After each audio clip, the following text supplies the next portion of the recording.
नमस्कार मंडळी, welcome back to my world. मी आणि शिवांश गावी आलो आहे. शिवांश, त्याचं कारण असं की आता आम्ही चाललो यल्लमा देवीच्या यात्रेला. रेडी झालाय शिवांश? शिवांश हाय करा. ह्याचं सगळं सामान घेऊन जावं लागतं, झोपायचं, जेवणाचं.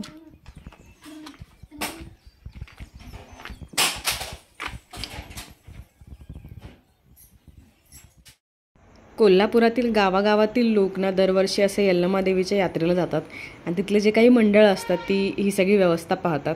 आमच्या शिपूर गावातल्या सुद्धा रेणुकादेवी भक्त मंडळ आहेत, ते ही सगळी व्यवस्था पाहतात. म्हणजे आम्हा सगळ्यांना व्यवस्थित घेऊन जायचं, तिथे आमच्या राहण्याची खाण्याची सोय करायची आणि आम्हाला सुखरूप घेऊन यायचं.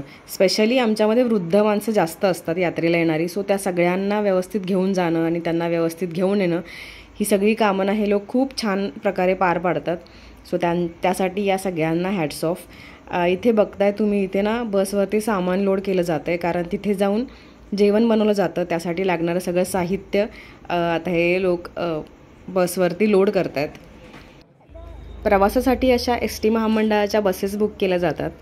दरवर्षी एकच बस असते आणि इन केस जर एक्स्ट्रा लोक असतील तर एखादी छोटी कार बुक केली जाते. पण यावर्षी पहिल्यांदा असं झालं की 2 बसेस बुक कराव्या लागल्या. यात्रीच तितके होते, इतके लोक यावर्षी यात्रेला येणार होते. इथे गर्दी तुम्हाला दिसतच असेल. प्रवासाला सुरुवात करण्यापूर्वी सगळेजण असे यल्लमा देवीची प्रार्थना करतात. सो आपणही यल्लमा देवीला नमस्कार करूया आणि आपल्या यात्रेला सुरुवात करूया.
यल्लमा देवीच्या या यात्रेच्या प्रवासातला पहिला स्टॉप म्हणजे कोट. आता कोटाला थांबलोय आपण. इथे पडल्या भरायच्या, जे घरून जेवण घेऊन आलं ते एकत्र जेवायचं आणि मग पुढच्या प्रवासाला लागायचं.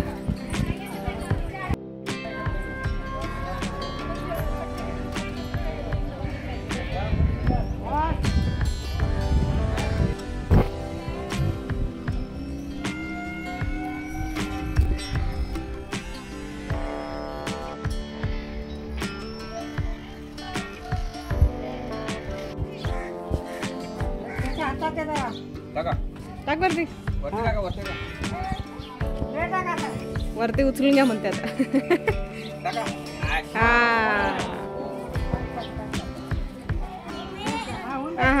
असू दे असू दे. टिक्का टिक्का टाका. थांब थांब थांब थांब थांब. हा टाक. ओम पूजा पूजा नातीचं तनिष्का. हा बघा सांगितलं ना, आलं तर बोलता किती म्हणता कुठं आणले आवाज भेटायचं का तू? काय करा काय केलं घरात तर मी आणलंय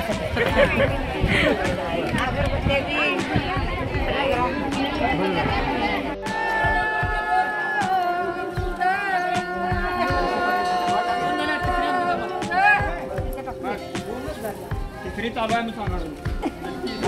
आता तिसरी हा मग मी आहे का फसवतो.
कोटावरती या अशा पडल्या भरल्या जातात.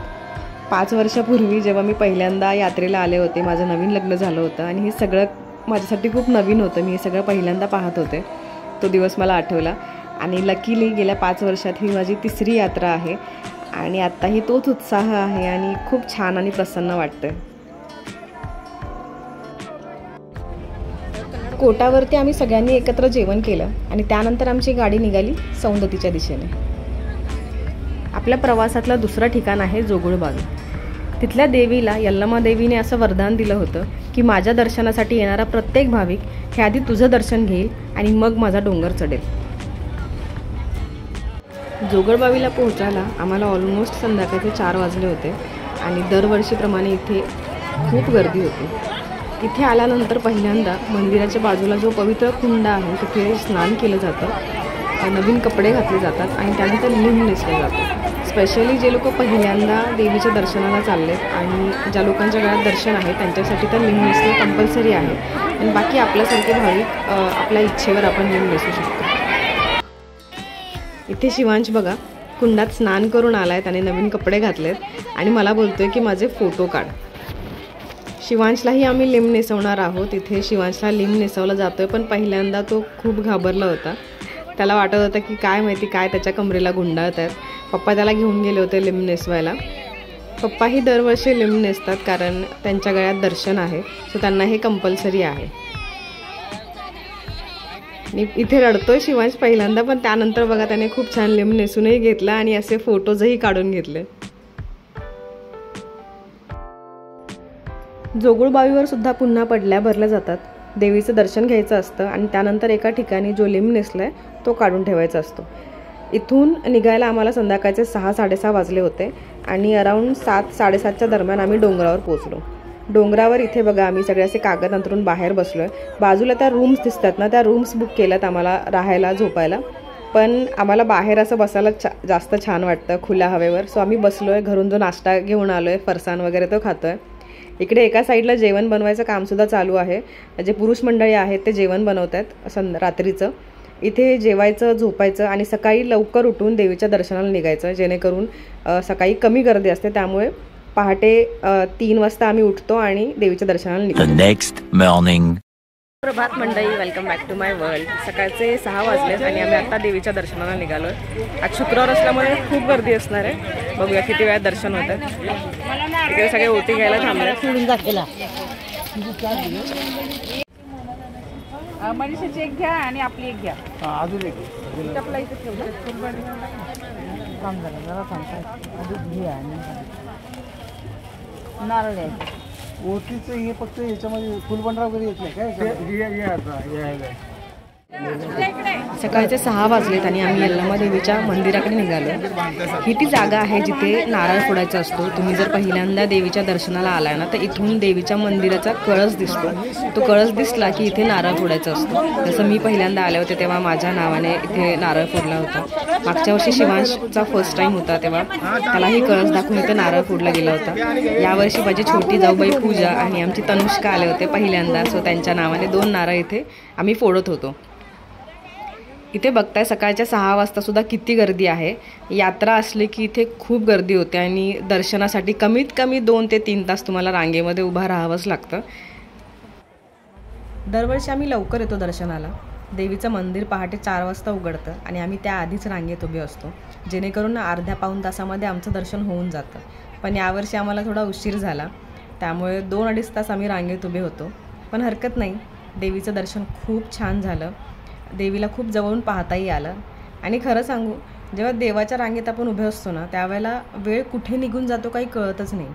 म्हणजे 2-2.5 तास असे ऐकायला खूप मोठा वेळ वाटतो ना, पण जेव्हा आपण देवाच्या दर्शनासाठी रांगेत उभे असतो ना, त्यावेळेला तो वेळ कुठे निघून गेला काही कळतच नाही. हे देवीचं मेन मंदिर आहे. बाहेरूनच मी शूट केलं आहे, कारण आतमध्ये शूटिंग करायला मनाई आहे आणि आतमध्ये देवाशी बोलताना, देवाच्या पाया पडताना हे सगळं काही आठवतच नाही. बाहेर आल्यावर मी सगळं शूट केलं.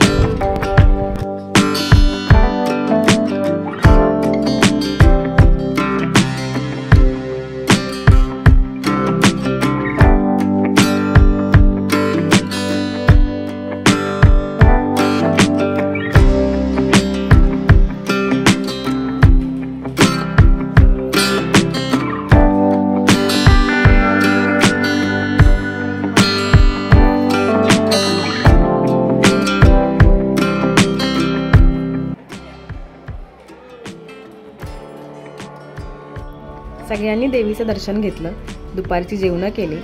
त्यानंतर पुन्हा एकदा देवीला नमस्कार करून देवीचा आशीर्वाद घेऊन आपली गाडी परतीच्या प्रवासाला लागली. आमच्या शिपूर गावच्या यात्रेची एक स्पेशालिटी तुम्हाला सांगते, ते म्हणजे या यात्रेत ना खऱ्या अर्थाने स्त्री शक्तीचा गौरव केला जातो.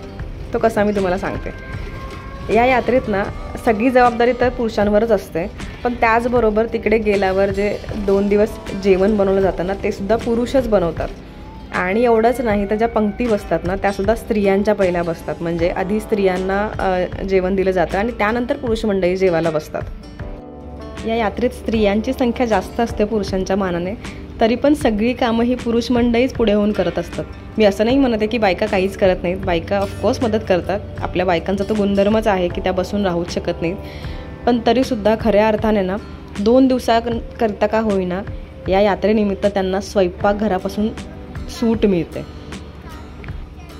स्वयंपाकघर आणि जेवण बनवणं ही गोष्ट बायकांना कधीही सुटत नाही. म्हणजे अगदी कितीही वर्किंग वुमन असाल तुम्ही, तरीसुद्धा स्वयंपाकघर ही अशी गोष्ट आहे जी तुम्हाला कधीच सोडता येत नाही. पण या यात्रेच्या निमित्ताने 2 दिवसाकरिता का होईना या सगळ्या स्त्रियांना त्यापासून थोडीशी सूट मिळते. त्या छान एन्जॉय करू शकतात. आणि ही गोष्ट मला खूप इंटरेस्टिंग वाटली होती जेव्हा मी पहिल्यांदा या यात्रेला आली होती आणि मी सगळे बघत होते ना की बायका मस्त एन्जॉय करतायत, छान शॉपिंग करतायत, फिरतायत, मजा करतायत आणि पुरुष मंडळी पुढे होऊन स्वतःहून ही सगळी कामं करतायत आणि तेही कुठलीही कंप्लेंट न करता. सुप्रभात मंडळी, या चहा प्यायला. आज आपला यात्रेचा आहे दिवस 3रा आणि गावचं वातावरण बघा किती सुंदर आहे. धुकं पडलं आहे. काल रात्री लेट आम्ही पोहोचलो आमच्या गावात आणि इथे आमच्या गावातलं लक्ष्मीचं मंदिर आहे, तिथे आम्ही सगळे झोपलो. त्यामागचं कारण मी तुम्हाला सांगते. आपण जेव्हा केव्हा अशा देवाच्या दर्शनाला जातो ना, त्यानंतर तिथून परत येताना आपला भक्त सुखरूप त्याच्या गावापर्यंत पोहोचावा यासाठी देवही आपल्यासोबत येतो असं म्हणतात. सो त्यासाठी इथे आल्यानंतर कोणीही आपल्या घरी डायरेक्टली जात नाही. सगळे देवीच्या मंदिरातच थांबतात. त्यानंतर इथे काही कार्यक्रम होतात आणि मग सगळे आपापल्या घरी जातात. 3ऱ्या दिवशी गावातल्या लक्ष्मीदेवीच्या मंदिरात आणि भैरदेवीच्या मंदिरामध्ये पडल्या भरल्या जातात. त्यानंतर इथे महाप्रसाद बनवला जातो. सगळे गावकरी जेवायला येतात. आम्हीही ते जेवण करतो आणि आपापल्या घरी जातो. अशा प्रकारे आपली यात्रा पूर्ण होते.